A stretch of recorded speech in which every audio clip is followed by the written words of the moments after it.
Now some they will talk of brave Robin Hood, and some of barons bold, but I'll tell you how he served the Bishop of Hereford and robbed him of his gold. Now as it befell in a merry Barnsdale, all under the greenwood tree, that the Bishop of Hereford was to ride by with all his company. Come kill a fat venison, said bold Robin Hood, come kill me a good fat deer, for the Bishop of Hereford will dine with me tonight, and he'll pay well for his cheer. We'll kill a fat venison, said bold Robin Hood, and dress it by the highway side, and we will watch that the Bishop narrowly lest some other way he ride. So Robin he's dressed him in shepherd's attire, and 6 of his men also. When the Bishop of Hereford did come by, they about that fire did go. Then what is the matter then, said the Bishop, why make you this ado? And why do you kill the king's venison when your company is so few? Well, we are shepherds, said bold Robin Hood, and we keep sheep all the year, and we are resolved to be merry this night, and to kill of the king's fat deer. Then you are brave fellows then, said the Bishop, but the king of your doing shall know. Therefore make haste and come along with me, and before the king you'll go. Oh pardon, said Robin Hood, pardon I thee pray, for it becometh not your lordship's code to take so many lives away. No pardon, then said the Bishop, no pardon I thee owe. Therefore make haste and come along with me, and before the king you'll go.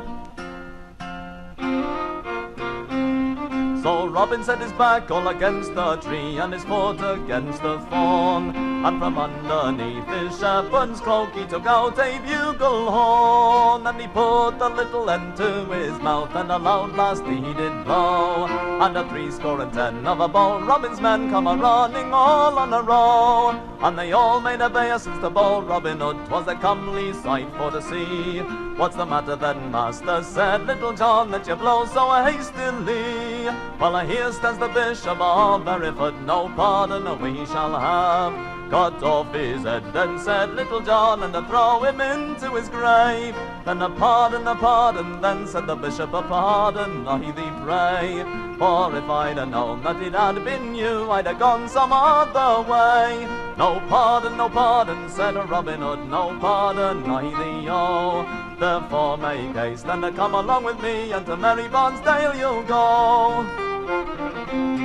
So Robin took the Bishop all by the hand, and he led him to merry Barnsdale, and he made him to stay and to sup with him that night, and drink wine, beer, and ale. Then it's calling a reckoning, then said the Bishop, for methinks it grows wondrous high. Oh, lend me a purse, sir, said Little John, and I'll tell you by and by. So Little John took him the Bishop's cloak, and he laid it all on the ground, and from out that Bishop's portmanteau he took £300. There's a money enough, master, said Little John, 'tis a comely sight for to see, and it puts me in charity with the old Bishop, though he heartily loveth not me. So Robin took the Bishop all by the hand, and he caused the music to play, and he made the old Bishop to dance in his boots, and glad he could so get away.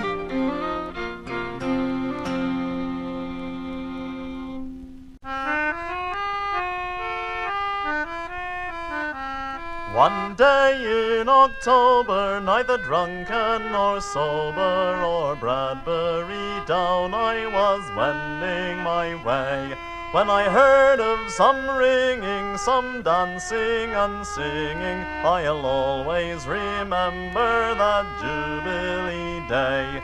'Twas in Ashwater town, the bells they did sound. They rang for a belt and a hat laced with gold, and the men of Northloo rang so steady and true, that there never were better in Devon, I hold. 'Twas misunderstood, for the men of Broadwood rang a peal on the tenor should never have been, but the men of Northloo rang so steady and true, a difficult matter to beat them, I ween. 'Twas in Ashwater town, the bells they did sound. They rang for a belt and a hat laced with gold. And the men of Northloo rang so steady and true that there never were better in Devon, I hold. Those of Broadwood being naughty, they said to our party, we'll ring you a challenge again in a round. We'll give you the chance in St. Stephen's by Lanson, a prize to the winner, a note of £5. 'Twas in Callington town, the bells they did sound. They rang for a belt and a hat laced with gold. And the men of Northloo rang so steady and true that there never were better in Devon, I hold. So the match it went on at a good Callington, and the bells they rang out o'er the valley below. And the old and the young people, the hale and the feeble, they came out to hear the sweet bell music flow. 'Twas in Callington town, the bells they did sound. They rang for a belt and a hat laced with gold. And the men of Northloo rang so steady and true that there never were better in Devon, I hold.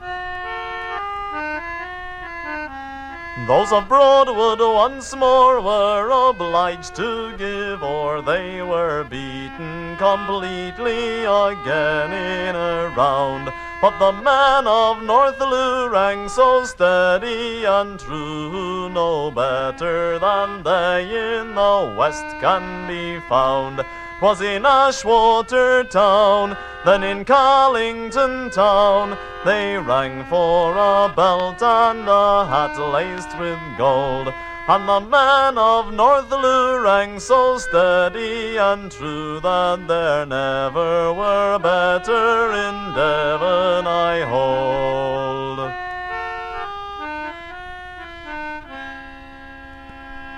Ah, she was a-walking all alone, and down in a leafy wood she has heard the sound of a bridle reins, and she hoped that it might be for good. Come down, you fine young man, you're welcome home to me, to my cosy bed, and the charcoal red, and the candles that burn so free. Oh, I can't come down, and I won't come down, nor I come into your arms at all, for a finer girl than 10 of you is a-waiting beneath the town wall. Oh, well, a finer girl than 10 of me, I wonder now how that might be, for a finer girl than 10 of me, I'm sure that you never did see.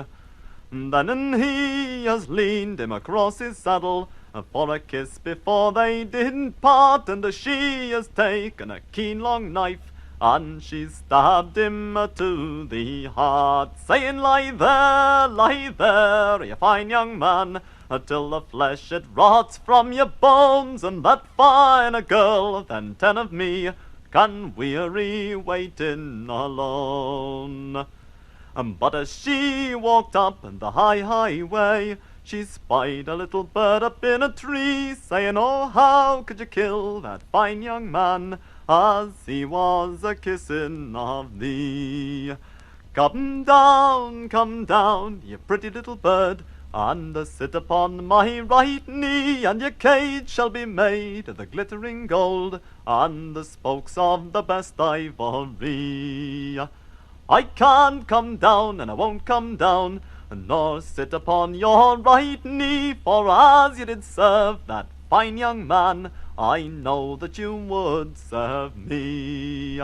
Oh, then I wish I had my bended bow, and my arrow close to my knee. I would fire a dart that would pierce your heart, as you sit there a-piping on that tree.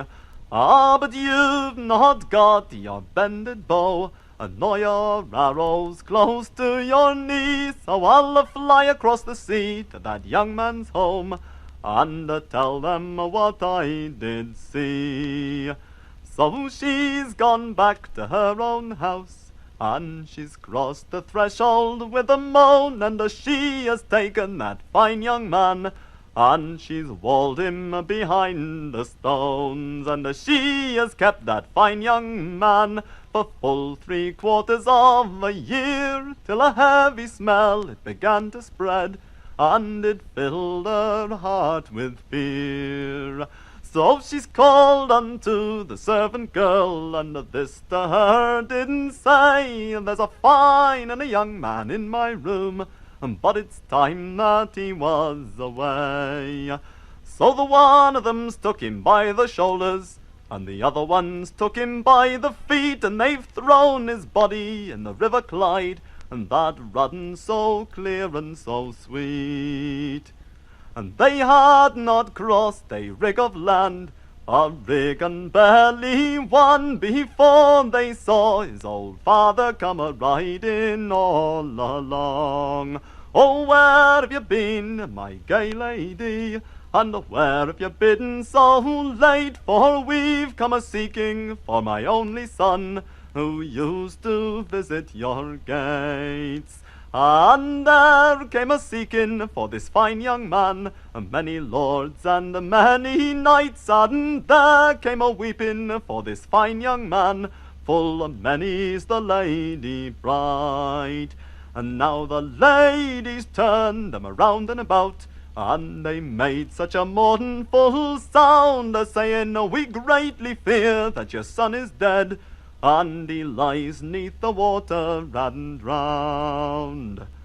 And so who will dive from either bank for gold and for fee? And the young men dived from either bank, but his body and they could not see.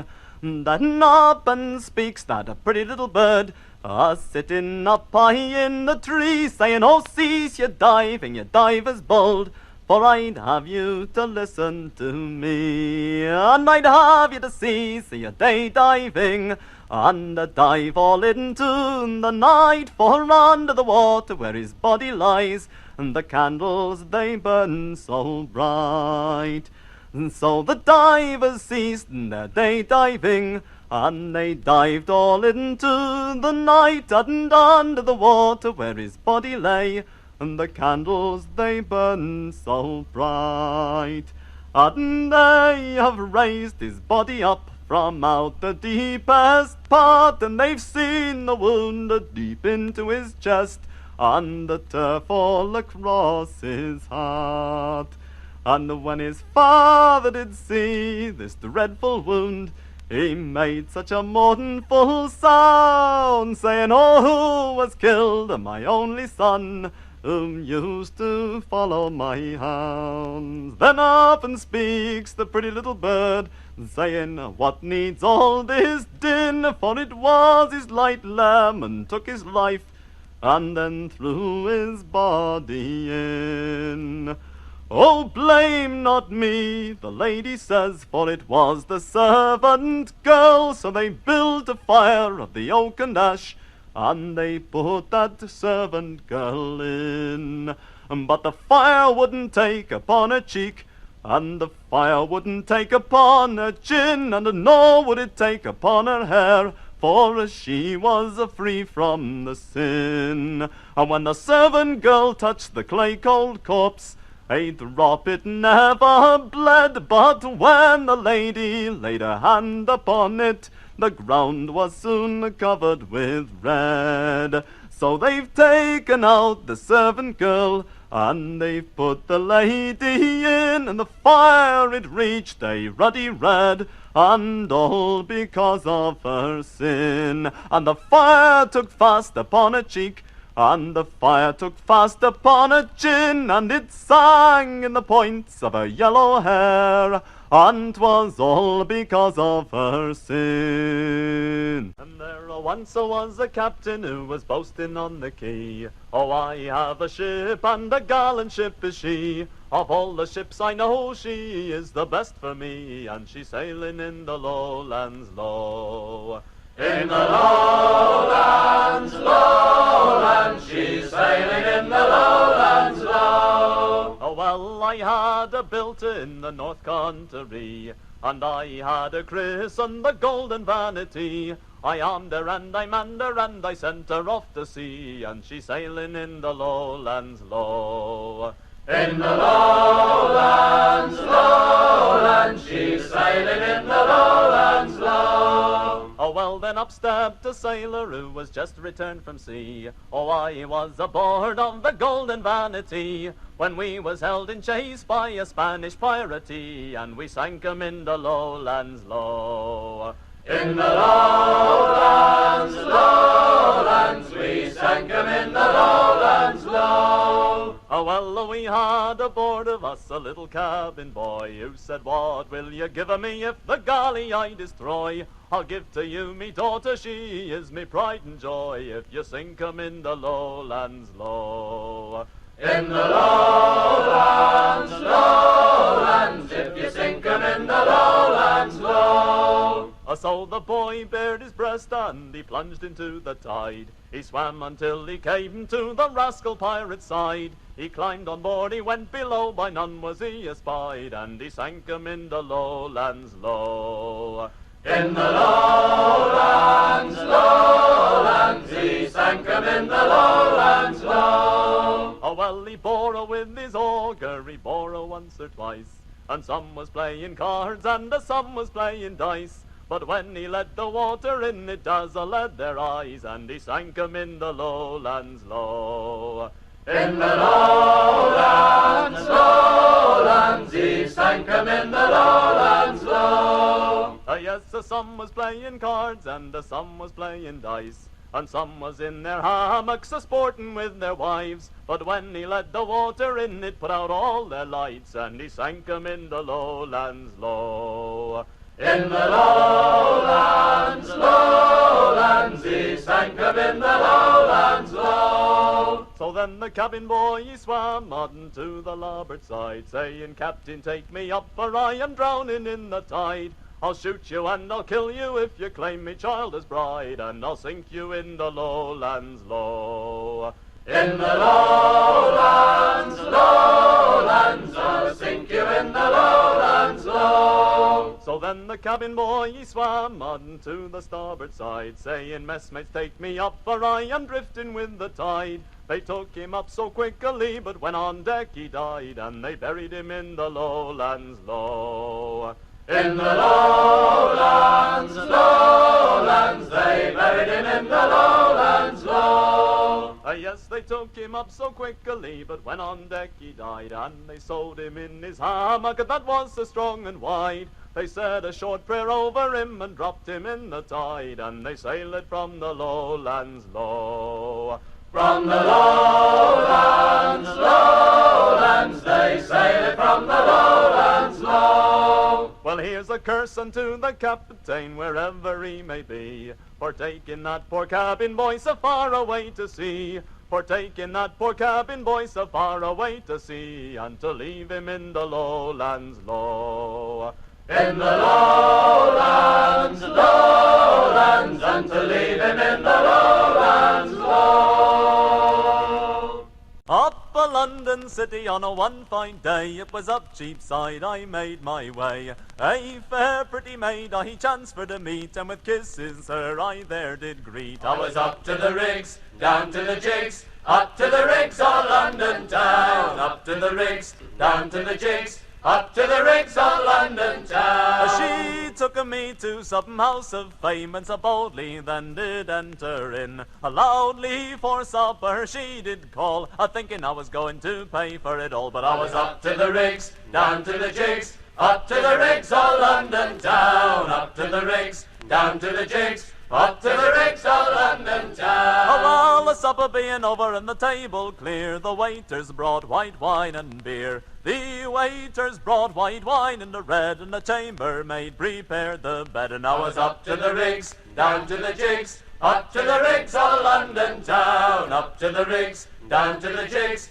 up to the rigs of London town. Between the hours of 1 and 2, she asked me if to bed I'd go. Immediately I did consent, and along with this pretty maid I went. And I was up to the rigs, down to the jigs, up to the rigs of London town. Up to the rigs, down to the jigs, up to the rigs of London town. Her cheeks were white and her lips were red, and I kissed her as she lay in bed. But as soon as she fell fast asleep, then it's out of bed, then I did creep. I was up to the rigs, down to the jigs, up to the rigs of London town. Up to the rigs, down to the jigs, up to the rigs of London town. I searched her pockets and there I found a silver snuff box and £10, a golden watch and a diamond ring. So I took the lot and I locked the lady in. I was up to the rigs, down to the jigs, up to the rigs of London town. Up to the rigs,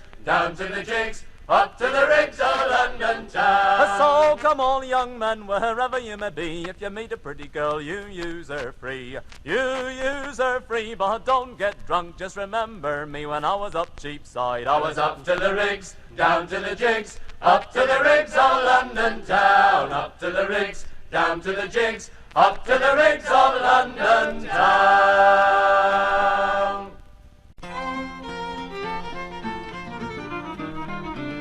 A story I will tell to you, it is a butcher's three.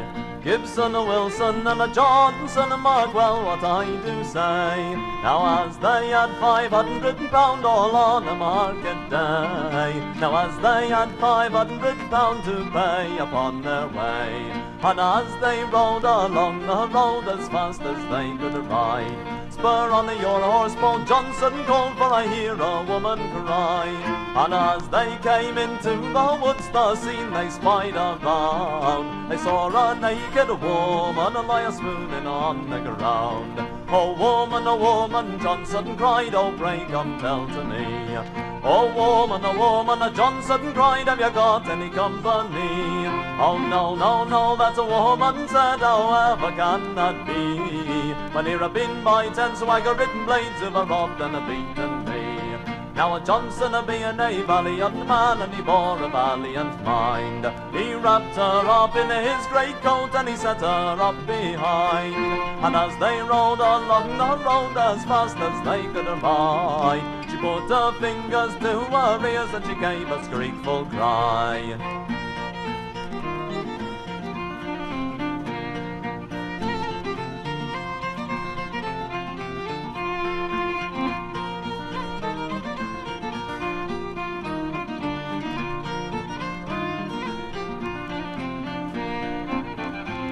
With that come out 10 swagger-ridden blades with their rapiers in their hands, and they rode up to bold Johnson and they boldly bid him stand. Oh, I will not fight, young Gibson says, for I fear that I will die. No more will I, cries Wilson, for I would sooner fly. Come on, said the bold Johnson, I'll fight you all so free. And a woman, stand you here behind, we'll gain the victory. Now the very first pistol Johnson fired was loaded with powder and ball, and out of them 10 swagger-ridden blades, well 5 of them did fall. Come on, said the bold Johnson, there are but 5 to me. And a woman, stand you here behind, we'll gain the victory. And the very next pistol Johnson fired was loaded with powder and ball, and out of them 5 swagger-ridden blades, well 3 of them did fall. Come on, said the bold Johnson, I'll fight you both so free. And a woman, stand you here behind, we'll gain the victory. Now Johnson fought those rogues in front, the woman he did not mind. She took his knife all from his side and she ripped him down behind. Well, I must fall, said the boat-totten son, I must fall to the ground. For a helping a wicked woman, she gave me my death wound. A woman, a woman, a woman, do you see what you have done? You killed the bravest butcher that ever the sun shone on. And just as she had done the deed, some men come riding by. And when they saw what she had done, they raised an awful cry. Now she was condemned to die in chains and iron links so strong, for murdering of old Johnson, that brave and valiant man. As we were a-sailing all on the salt sea, we hadn't sailed a month's past, but 2 or 3. Not before we saw 10 sail of Turk, all men of war, full as big as we. Pull down your colours, you English dogs. Pull down your colours, do not refuse. Oh, pull down your colours, you English dogs, or else your precious lives you'll lose. Our captain being a valiant man, and a well-bespoken young man was he. Oh, it never shall be said that we died like dogs, but we will fight them most manfully. Go up, you lofty cabin boys, and mount the mainmast topsail high, for to spread abroad to King George's fleet, that we'll run the risk, or else we'll die. The fight began about 6 in the morn, and on to the setting of the sun, and at the rising of the very next morn, of them 10 ships we could not see but one. For 3 we sank, and 3 we burned, and 3 we caused to run away, and the one we took into Portsmouth harbour, for to let them know we had won that day. Well, if anyone then should enquire, or want to know our captain's name, oh, Captain Well-Founder is our chief commander, and the Royal Oak is our ship by name.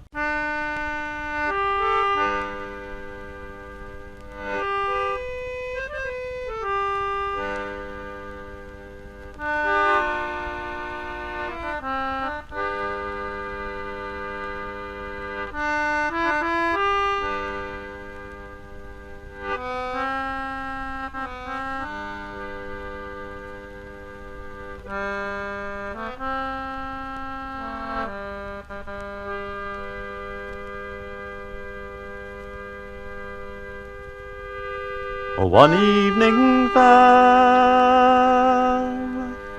I took in the air, down by Blackwaterside, and in gazing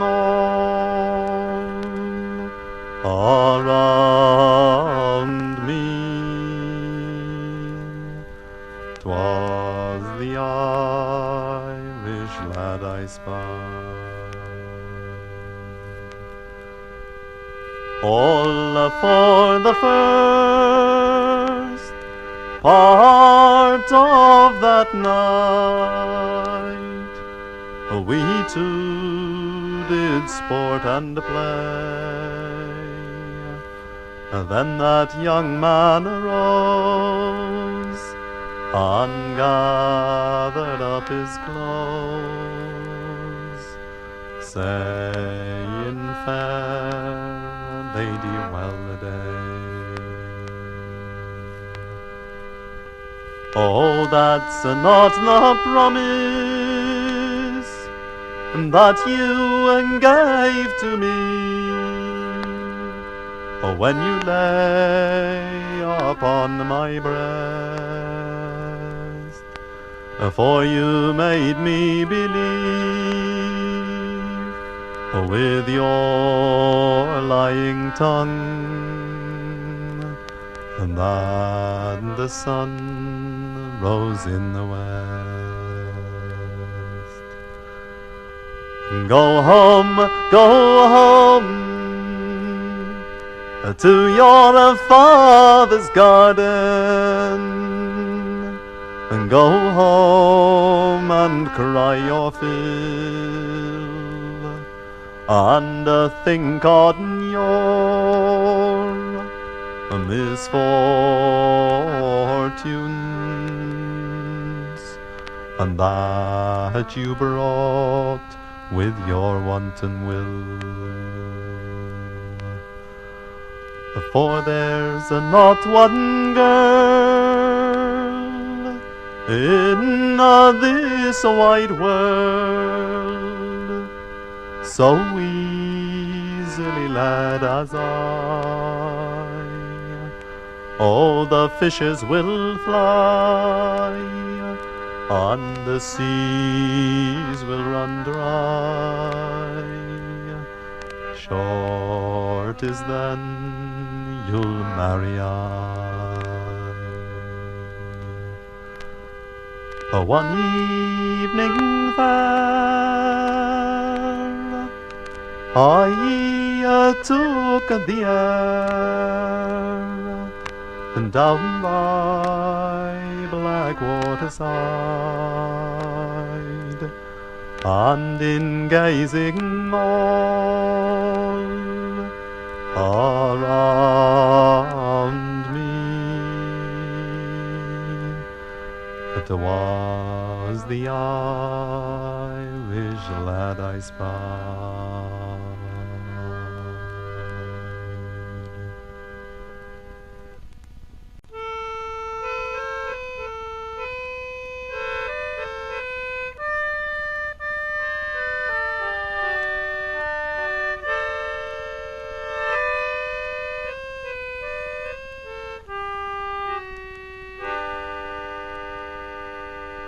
Oh, a parson praised to his flock one day on the sins of the human race, and a clerk amen aloud did say with the solemnest tone and face.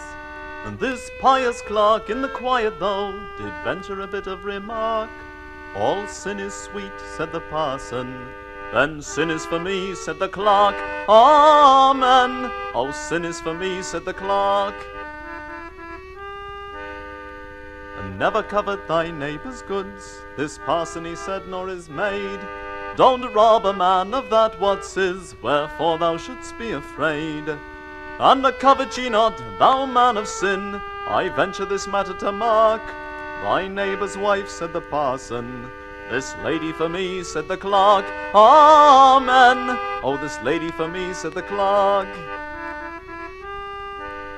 And never sigh for that dross called gold, for blessed's a man that's poor. Nor cast ye the loaves nor the fishes from the poor. For I grieve to say it is my fate to drive a carriage and pair in the park. With 1,000 a year, said the parson. Oh, give it to me, said the clerk. Amen. There's no pride about me, said the clerk. My Christian friends and brethren, you should ever be humble and meek, and never strike a sinful man, though he strike you one on the cheek. But to turn, my friend, to the erring one, yes, turn to the sinner so dark. Thy other cheek, said the parson. I'd break his nose, said the clerk. Amen. Just land him at once, said the clerk. Oh, the boys are awfully tribulous, the parson he says with a groan. And the boys too oft at Sunday school won't let the young hussies alone. And I've watched the boys behind their books, I've seen the boys, their larks. They're kissing that girl, said the parson. I've done it myself, said the clerk. Amen. And they're fond of it too, said the clerk. Oh, now my sermon, friends, is done, and I bid you go watch and pray, and don't do as your parson does, but do as your parson say. And ere I depart to worldly care, I venture this matter to mark. Never drink, said the parson. I'm awfully dry, said the clerk. Amen. I are awfully wet, said the clerk. Amen.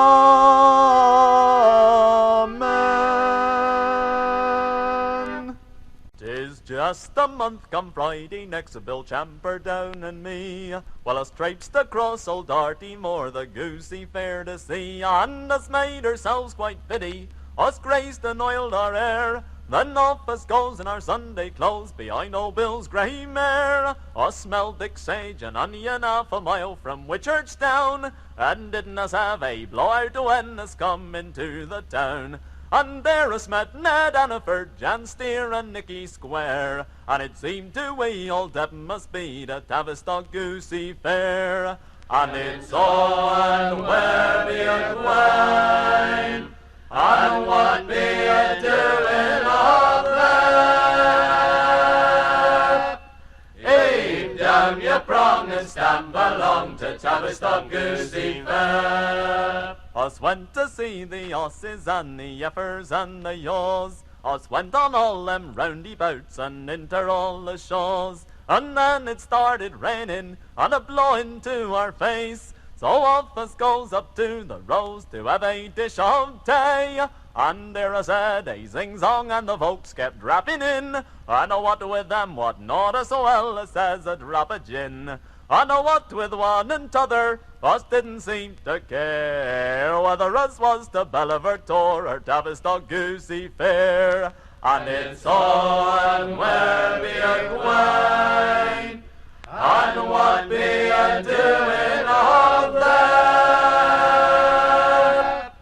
Heave down your prong and stamp along to Tavistock Goosey fair. 'Twere raining streams and dark as pitch when us trotted home that night, and when us got past Merivale Bridge the mirror took a fright. Oh, well, says I to Biddle, be careful, you'll have us in them drains. 'Tis Bill to me, core bugger, says he, why haven't you got the reins? Just then the mare ran slap against a whacking Kirk big stone. Her kicked the trap, the flibbits, and her trotted off alone. And when us come to reckoning, 'tweren't no use standing there, so I said to traipse home 13 mile from Tavistock Goosey fair. And it's on where be a Gwaine, and what be a doing of that? Heave down your prong and stamp along to Tavistock Goosey fair.